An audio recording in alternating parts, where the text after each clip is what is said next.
அனைவருக்கும் வணக்கம். முதல்ல டைரக்டர் ரஞ்சில் பத்தி தான் பேசணும். இந்த படத்த ரொம்ப போராடி எடுத்திருக்காரு. அதுக்கு ஒரு கைத்தட்டல். லாக்டவுனுக்கு முன்னாடி கதை கேட்டது. ஸோ அங்கருந்து இன்னைக்கு வரைக்கும் சிங்கிள் மைண்டட் ஃபோக்கஸோட இந்த படத்துக்காகவே உயிரை கொடுத்திருக்காரு. நமக்கு ஒரு ப்ரொடியூசர் இல்லாம கிட்டத்தட்ட 2 ப்ரொடியூசரா இருக்கு இல்லைங்களா? So thank you to both of you for holding Nanjil's hand அப்படின்னு தான் சொல்லணும். அண்ட் நான் அவருக்கு மாரல் சப்போர்ட் கொடுத்துருக்கேன்னு சொல்லியிருக்காரு. அப்படிலாம் ஒன்றும் கிடையாது. அவர் தான் படம் ஆண்ட்ரியா தான் பண்ணணும்னு ரொம்ப அடம் பிடிச்சாரு. அதனாலதான் நானும் இந்த படத்துக்குள்ள வந்திருக்கேன். வந்ததுக்கு அப்புறம் கண்டிப்பா எனக்கு காடுனா ரொம்ப பிடிக்கும். ஸோ இந்த படம்லாம் ஷூட் பண்ணும்போது லொகேஷன்ல ஃபோன் சிக்னலும் கிடையாது, ஹோட்டலும் கிடையாது. ஏதோ ஒரு வீட்டுல போய் தங்கியிருந்தோம். நிஜமான ஒரு காடுக்குள்ள போயிருக்கோம். அதுதான் நான் சொல்ல வரேன். எனக்கு கோயிலை விட காடு தான் கடவுள் அப்படின்னு சொல்ல முடியும். Because nature is God for me. இந்த படம் எனக்கு ரொம்ப ஒரு ஒரு ஸ்பெஷலான படம். அண்ட் ஐ ஹோப் தட் எல்லாருக்குமே they're able to see the vision beyond the fights and all that. அதை தாண்டி இந்த படம் ஒரு ஒரு கருத்தை சொல்லும். So I hope the world is able to see that. And நாங்க எல்லாரும் பட்ட கஷ்டங்களுக்கு கண்டிப்பா I hope this film is also successful for the producers and definitely for Nanjil. And thank you to all other technicians. எல்லாருக்கும் மிகப்பெரிய நன்றி. மரியாதைக்குரிய சக பத்திரிகையாளர் நண்பர்கள், ஊடக நண்பர்கள், பணிவான வணக்கம் தெரிவிச்சுக்கிறேன். அதுக்கப்புறம் படத்தினுடைய டைரக்டர் நாஞ்சில் அவர்கள் கேப்டன் ஆஃப் தி ஷிப்னு சொல்லுவாங்க. அவருக்கும் படத்தினுடைய தயாரிப்பாளர்கள் ஜான் மேக்ஸ் அவர்கள் படத்தை ரிலீஸ் பண்ணது ஆண்டனி தாஸ் அவங்க ரிலீஸ் பண்ணியிருக்காங்க. சசிகலா ப்ரொடக்ஷன்ஸு. டைரக்டர் பேசுனது எனக்கு ரொம்ப பிடிச்சது. நாஞ்சில் அவர்கள் அவர் பேசுனது 2 விஷயம். ஒன்று அந்த சலீம் கோஸை பற்றி சொன்னார். நம்ம எப்பவுமே வேறு மாதிரி இமேஜின் பண்ணோம் இல்லையா? அவர் ஷார்ட் முடிஞ்சோடனே உடனே கட்டி பிடிச்சி ஒரு முத்தம் கொடுத்தா தான் ரொம்ப பிடிக்கும் அப்படின்னு சொல்லி சொன்னார். நான் ஆண்ட்ரியாவை நினச்சி பார்த்துக்கிட்டேன். ஆண்ட்ரியா அப்படி சொல்லியிருந்தா எப்படி இருந்திருக்கும்? இல்லை, சொல்லும்போது நம்ம நினச்சி பார்ப்போம் இல்லையா? அந்த மாதிரி நினச்சிக்கிட்டேன். ஒரே ஒரு விஷயம், எப்படி இருந்தாலும் கான்ட்ரோவர்சி வரும்னு தெரியும், வேறு வழி இல்லை. என்னென்ன இந்த மஞ்சுமேல் பாய்ஸ்ன்னு சொல்லி ஒரு படம் அவ்வளோ பிரமாதமாக அவன் ஊரில் எடுத்த ஊரில் கேரளாவில் ஓடுறதை விட இங்கே தான் பெரிய சக்ஸஸாக, இங்கே தான் பயங்கர வசூலாக ஓடிச்சு. இந்த மாதிரி நிறைய படங்கள் அந்த காலத்தில் வேறு லாங்குவேஜில் எடுப்பாங்க. சங்கராபரணம் அந்த அளவுக்கு அப்படியே தெலுங்கு கொண்டு ரிலீஸ் பண்ணாங்க. அது அந்த அளவுக்கு ஓடிச்சு. செம்மீன் அந்த காலத்தில் எடுத்த படங்கள் ஓடிச்சு. இப்படி நிறைய படங்கள் அடுத்த ஊரில் எடுக்கிறது லைக் பண்ணுறாங்க ஜனங்க. அதனால அதில் ஏதோ ஒரு விஷயம் இருக்கிறதுனால தான் அந்த அளவுக்கு போயிருக்கு. ஆனால் நம்ம ஊர் ரைட்டர் ஒருத்தர் ரொம்ப கீழே இறங்கி அதை விமர்சனம் பண்ணுறதுங்கிறது மனசுக்கு ரொம்ப கஷ்டமாக இருந்தது. ஏன்னா அவர் நல்ல ரைட்டு, பெரிய ரைட்டு, பேர் வாங்கினவர்.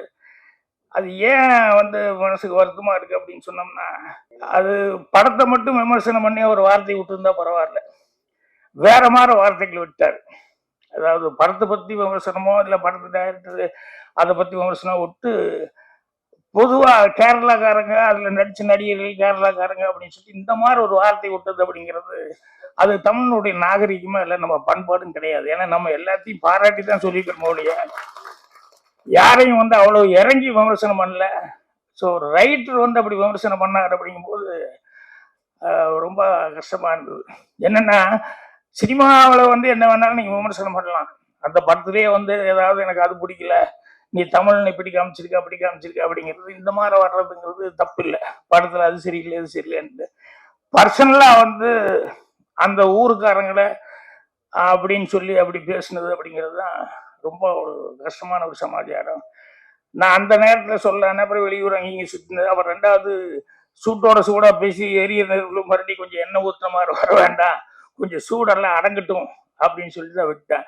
இது கூட இப்போ நான் பதிவு பண்ணுறது எனக்காக மட்டுமல்ல, இந்த தமிழ்நாட்டில் யாருமே அதை பற்றி ஒன்றும் கண்டுக்கவே இல்லையா அப்படின்னு சொல்லிட்டு அந்த கேரளா பீப்புள் அவங்க நினைக்கக்கூடாது. அதுக்காக தான் நான் பதிவு பண்ணுறேன். தமிழ்நாட்டில் அப்படி கிடையாது. தமிழ்நாட்டிலையும் அது மாதிரி எல்லாம் வர்றதை கண்டிக்கிறதுக்கு ஆட்கள் இருக்கிறாங்க அப்படின்னு சொல்லிட்டு, நமக்கு இன்னைக்கு தமிழ்நாட்டில் இருக்கிறவங்க எல்லா இடத்துலையும் தெலுங்குல நம்ம டெக்னீஷியனுக்கு இருக்கிற மரியாதை எல்லாத்துக்கும் தெரியும். அதே மாதிரி பாம்பேல இருக்கிறவங்க வந்து நம்ம தமிழ் ஆளுங்க அப்படின்னா டெக்னீஷியன்ஸ்னு எவ்வளவு மரியாதை கொடுக்குறாங்க அப்படிங்கிறது தெரியும். அந்த மாதிரி எல்லாரையும் வந்து நம்ம இங்க இருக்கிற போல ஆளுகளையும் மரியாதை கொடுக்குறாங்க. அதே மாதிரி கேரளா பீப்புள் வந்து அவங்க ஊர்ல பெரிய டைரக்டர் இருந்தா கூட தமிழ்ல ஒரு படம் பண்றது மிகப்பெரிய கௌரவமா நினைச்சு ஒவ்வொரு டைரக்டரும் ட்ரை பண்றாங்க. ஸோ நம்ம ஆளுகளும் அவங்களுக்கு வாய்ப்பு கொடுத்துருக்காங்க. தமிழ்லயே அதே மாதிரி நிறைய படம் பெரிய ஹீரோஸ் விஜய் முதற்கொண்டு எல்லா பெரிய ஹீரோஸ் எல்லாம் வச்சு சக்சஸ் பண்ணிட்டு இருக்காங்க. ஸோ அதனால எல்லா டெக்னீஷியனுங்களும் வந்து நல்ல டெக்னீஷியன் எங்க இருந்தாலும் எல்லாருமே எல்லாம் அப்ரிஷியேட் பண்ணி பண்ணுவாங்க. நானும் ஒரு ரைட்டுங்கிற முறையில எல்லா ஊர்லயும் எல்லாரும் எல்லா படமும் பார்த்துட்டு இருக்காங்க. எல்லா டெக்னீஷியனுக்கும் எல்லா ஊர்லயும் மரியாதை இருக்குது அப்படிங்கிறதுனால இவ்வளவு பெரிய ரைட்டு இவ்வளவு பேர் எடுத்தவர் இப்படி பேசுனதுங்கிறது வருத்தமா இருக்கு. அதைத்தான் பதிவு பண்ண விரும்பினேன். மற்றபடி படத்தினுடைய வெற்றிக்கு என்னுடைய வாழ்த்துக்கள். தயாரிப்பாளர், டைரக்டர், இன்னும் ஆண்டி அந்த மாதிரி ஆர்டிஸ்ட், டெக்னீஷியன்ஸ், சுந்தர்பாபு முதல் கொண்டு எல்லாருமே இதில் ஒர்க் பண்ணவங்க எல்லாத்துக்குமே நல்ல பேர் கிடைக்கணும். இந்த படம் சக்ஸஸ்ஃபுல்லாக இதே மாதிரி ஃபங்க்ஷன் பண்ணணும்னு சொல்லி என்னுடைய வாழ்த்துக்கள் தெரிவிச்சுக்கிறேன். நன்றி, வணக்கம். இங்கே ஏதோ மெசேஜ்னு சொல்கிறாங்க. மெசேஜ் ஒரு சினிமாங்கிறது மெசேஜ் சொல்கிற ஊடகம் கிடையாது. அது ஒரு காட்சி ஊடகம். அது ஒரு அனுபவத்தை தான் கொடுக்கும். அந்த அனுபவத்துலேருந்து நீங்கள் ஒன்று எடுத்துப்பீங்க. அது அது உங்களுது. படைப்பு என்னதாக இருக்கலாம், ரசனை உங்களுது, தேர்வு உங்களுது, தேடல் உங்களுது, அறிவு உங்களுது. நீங்கள் அதை எப்படி எடுத்துக்கிறீங்கன்னு நான் பார்க்க ஆவலாக இருக்கேன். அவ்வளோதான். நான் எந்த மெசேஜும் மெசேஜ் சொல்லக்கூடாது. சினிமாவோட வேலை அது இல்லை. நான் நம்புகிறேன். மற்றவங்க எப்படி நம்புகிறாங்கன்னு தெரில. சினிமாங்கிறது ஒரு அனுபவம்.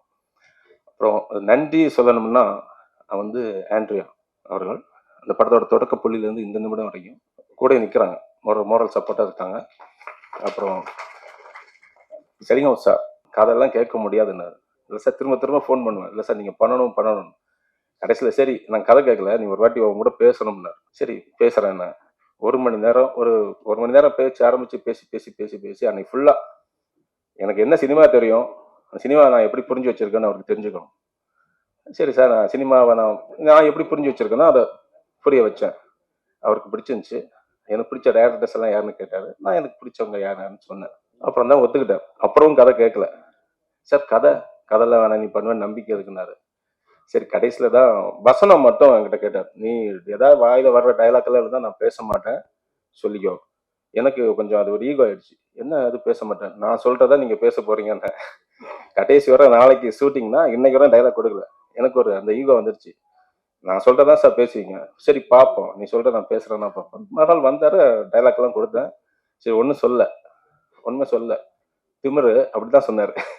ஓகே, அதுதான் எனக்கு அவ்வளவுதான். ஏன்னா எனக்கு அவர் ரொம்ப பிடிக்கும். ஏன்னா அவர் குழந்தை மாதிரி. அவருக்கு ரொம்ப கோவிச்சுப்பாரு. அவங்க பயமுறுத்தினாங்க. இங்க அவருக்கு உண்மையை சொல்ல போனா அவரோட பர்சனல் மேக்கப் தான் பர்சனல் அந்த லெவல்ல உள்ளவங்கலாம் பயப்படுச்சு. என்ன அவரா, ஐயோ உங்களால ஹேண்டில் பண்ண முடியாதுங்க, ஃபர்ஸ்ட் படம் முடியாது. நான் இல்லை சார், நான் பண்ணிப்பேன். கலைங்கிறதே அன்பு தானே, வெறுப்பு இல்லையே. அது என்னால முடியும். அன்புன்னு ஒண்ணு இருக்குல்ல நம்மகிட்ட. சரி, தினமும் முத்தம் கொடுப்பேன். ஷார்ட் முடிஞ்சாலும் அவரை கட்டி பிடிச்சி முத்தம் கொடுக்கணும். அப்பதான் அவருக்கு அது குழந்தை மாதிரி அவரு. சரி அப்படி ஹேண்டில் பண்ணி அப்படியே முடிச்சுட்டேன். மிஸ் பண்றோம்.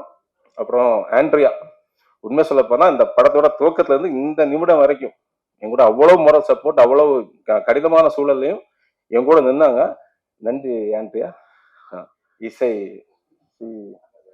ஆமா சுந்தர் சி பாபு சாருக்கு நன்றி. அப்புறம் எல்லாத்துக்கும் மேல என்னுடைய நண்பர். என்னதான் நம்ம வந்து கனவுகள் அது இதுன்னு இருந்தாலும் ஒரு கலைஞன் வந்து அவனுக்கு உறுதுணையா வந்து சில நண்பர்கள் அமைவாங்க. நீ நல்லா தான் பண்ற, சரியா தான் போறேன்னு சொல்லுவாங்க. அதுல வந்து என் நண்பன் சுரேஷ் பாபு எல்லா இடத்துலயும் என்ன கைவிடாத ஒரு நண்பன். அப்புறம் வந்து நான் என்ன செஞ்சாலும் அது அவன் ஜால்ரா அடிக்கிறானா இல்ல உண்மையிலேயே நம்ம ஊக்குவிக்கிறானுங்க டவுட் வரும். அப்படி ஒரு நண்பன் இருக்கான், சிவானி செந்தில், தயாரிப்பாளர் மற்ற இயக்குனர். எனக்கே டவுட் வரும், இதே இதான் டயலாக் ஜால்ரா அடிக்கிறியா, உண்மையிலேயே நல்லா இருக்கா படம் அப்படிலாம் கேட்பேன். நல்லா தான் இருக்கு. அவன் எதுவுமே நல்லா இல்லைன்னு சொல்ல மாட்டான். அதனால எனக்கு பிடிக்கும். அப்புறம் என்னுடைய உதவி இயக்குனர்கள் அவங்க இல்லைன்னா அது இல்லை. உங்களுக்கு எல்லாருக்கும் நன்றி. அப்புறம் சினிமா பத்தி, இந்த படம் பத்தி சொல்லணும்னா, இப்போ ஒரு படைப்பு நாங்கள் முன்னாடி கொடுத்துட்டேன், திரைக்கு வரப்போகுது. ஒரு நாள்ல நடக்கிற சம்பவங்கள், அந்த சம்பவங்கள் கூறவைகள் ஒரு விஷயம் சொல்றேன். இது ஒரு அது இப்போ ரிவீல் பண்ணுமா தெரியல, நீங்க படம் பாருங்க. ஆனா இது ஒரு வழக்கமா ஒரு கிரைம் த்ரில்லர்னு ஒரு ஜேனர் இருக்கு. அந்த ஒரு கிரைம் த்ரில்லர் ஜேனர் நார்மலா கடந்து போகாது. கண்டிப்பா அது உங்க மனசுக்குள்ள பூந்து ஒரு ரசவாதம் பண்ணுன்னு நம்புறேன். ஏன்னா ஒரு கொஞ்சம் பதட்டம் இருக்கு. ஏன் என்ன பதட்டம்னா, அது வெற்றி தோல்வி, கலைஞன் வெற்றி தோல்விக்கெல்லாம் பயப்பட மாட்டான். நான் அதுக்கெல்லாம் பயந்து வரல. அது வியாபாரியோட பயம். அது ஏன் பயம் இல்லை, அந்த பொறுப்பு இருக்கு. கண்டிப்பா நம்மள காசு போட்டிருக்காங்க, அந்த காசு திருப்பி கொடுக்கணுங்கிற பொறுப்பு இருக்கு. அதுக்காக வந்து வளைஞ்சு ரொம்ப கலையை வளைக்க முடியாது. ஒரு பூட்டை போய் இப்படிதான் பூக்கணும்னு சொல்ல முடியுமா? அது பூக்கும். உங்களுக்கு பிடிச்சிருந்தா எடுத்து சூடிங்க, இல்லாட்டா விட்டுட்டு போயிடும் இல்லையா? அது போல தான் கலைஞன். இப்ப நான் ஒன்றும் காட்டல, ஒரு கண்ணாடியே பூசி உங்க முன்னாடி காட்டுறேன், நீங்க பார்த்துட்டு போங்க, உங்க முகம் அதில் தெரியும், அவ்வளவுதான். அந்த மிரர்ல நான் ரசம் பூசுற கண்ணாடியில் ஆழமான தண்ணி, சலசலப்புல தண்ணியில உங்க முகம் தெரியாது. ஆனா ஆழமான தண்ணியில அது அமைதியான தண்ணியில உங்க பிம்பம் தெரியும். அதோட ஆழத்தை நீங்க கண்டுபிடிக்கலாம். இந்த படத்துல அது நான் அந்த ரசவாதம் நிகழும்னு நம்புறேன். பதட்டம்னா என்ன பதட்டம்னா, ஒரு ஃபர்ஸ்ட் ப்ரொபோசல் சொல்லும்போது, ஒரு பொண்ணுகிட்ட சொல்லும்போது ஒரு பதட்டம் இருக்குங்க. பொண்ணுக்கு ஒரு ஹைக்கு, சிலவங்களுக்கு ஹைக்கு பிடிக்கும், கவிதை பிடிக்கும், கண்ணியம், ஏதோ ஒரு வழி மூலியமா தானே பொண்ணுகிட்ட அதை ஃபர்ஸ்ட் ப்ரொபோசல் பண்ணும்போது சின்ன பதட்டம் இருக்குங்க. அதே போல அங்க ஒரு ஹார்ட்டுக்குள்ள தான் நுழையணும். ஆனா இங்க அப்படி இல்லை, கலெக்டிவ் ஹார்ட், கலெக்டிவ் மைண்ட். அப்போ இன்னும் கொஞ்சம் பதட்டம், இன்னும் கொஞ்சம் பயம் அதிகம். அந்த பதட்டம் எனக்கு இருக்கு, அந்த பயம் இருக்கு. ஆனா நுழைஞ்சிடுவேன்னு நம்புறேன், நுழைஞ்ச ரசவாதம் செய்யும்னு நம்புறேன். புரிஞ்சுங்களா? அப்புறம் உங்க கையில இருக்கு. நன்றி, வணக்கம். இப்போ இந்த படம் கா என்பது காடை குறுக்கும். காடுங்கிறது ஒரு தனி சொர்க்கம். அந்த காடை வந்து நேசிக்கிறவங்களுக்கு காடு பிடிக்கும். ஸோ அதை டைட்டிலாக வச்சு படத்தை இயக்கி இருக்கிற இயக்குனர் நாஞ்சில் அவர்களுக்கு எனது மனமார்ந்த வாழ்த்துக்களை தெரிவித்துக் கொள்கிறேன். ஒரு மிகச்சிறந்த படைப்புகளை உருவாக்கக்கூடிய வல்லமை படைத்தவர், நல்ல கதைகளை தேர்ந்தெடுத்து பரபரப்பான ஒரு பெயர் வந்து ஆண்ட்ரியா.